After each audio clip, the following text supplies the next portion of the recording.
Greetings. Welcome to the Outward Expression.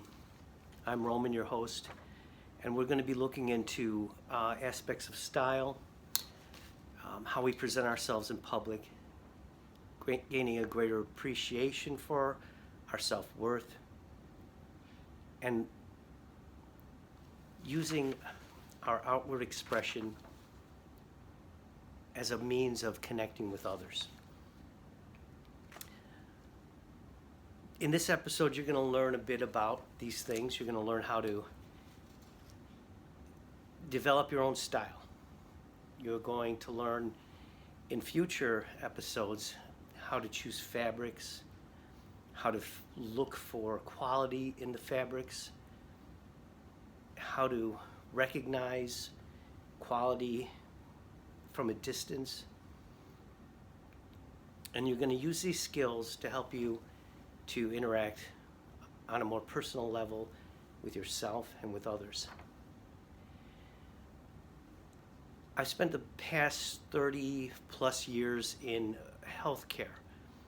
I was a healthcare professional at the bedside for 30 plus years, like I said, and even during the pandemic, experienced many things that have come to help me appreciate more greatly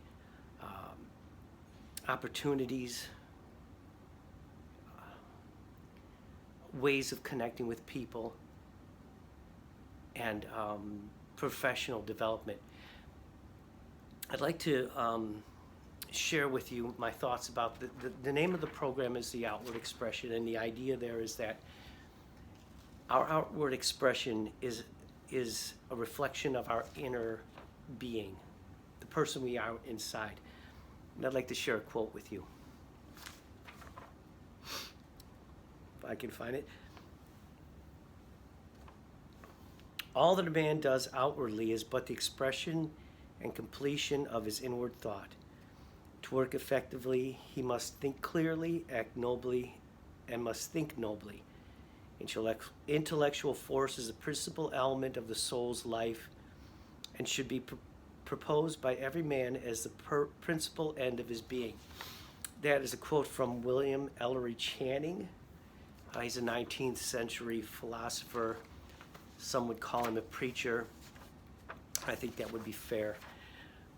What I'd like to let you know that what we're going to be doing in the future, I'll be sharing with you my own personal experience. I have to admit, at times, I think I aspire a bit of curiosity in people who don't know me. This is how I dress. This is the way I present myself. Whether I be at a restaurant, a local tavern, I like to show up looking put together.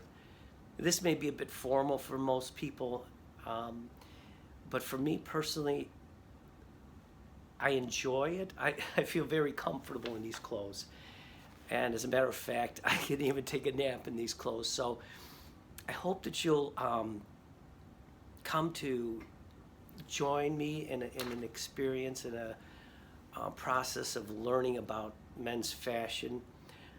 There's very little of it about. Most men walk around in jeans and t-shirts, and even men of my age. I'm in my early 60s, and I find that at this age, jeans and t-shirts no longer suit me. That is a phase I've long ago set aside.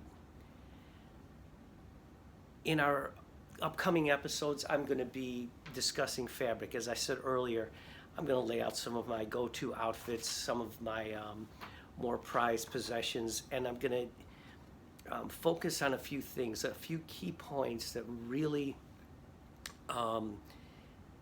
as they say, the clothes make the man. But that may not be entirely true, but there's things about a man's clothing that set him apart, make him distinctive.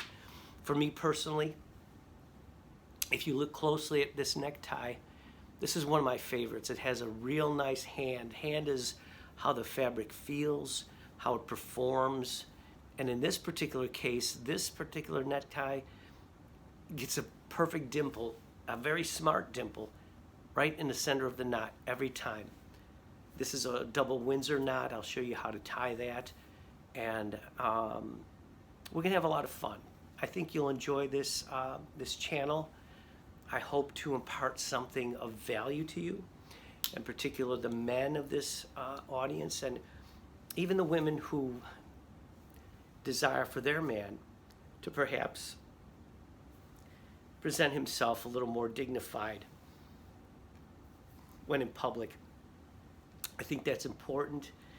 I think as a society we've kind of lost our sense of self-worth, and when we present ourselves in public, I think it's important to present a favorable impression. And again, I hope that you will enjoy me in the next episodes. And for the time being, I'm going to sign off now and see you next time. This is Roman from the Outward Expression.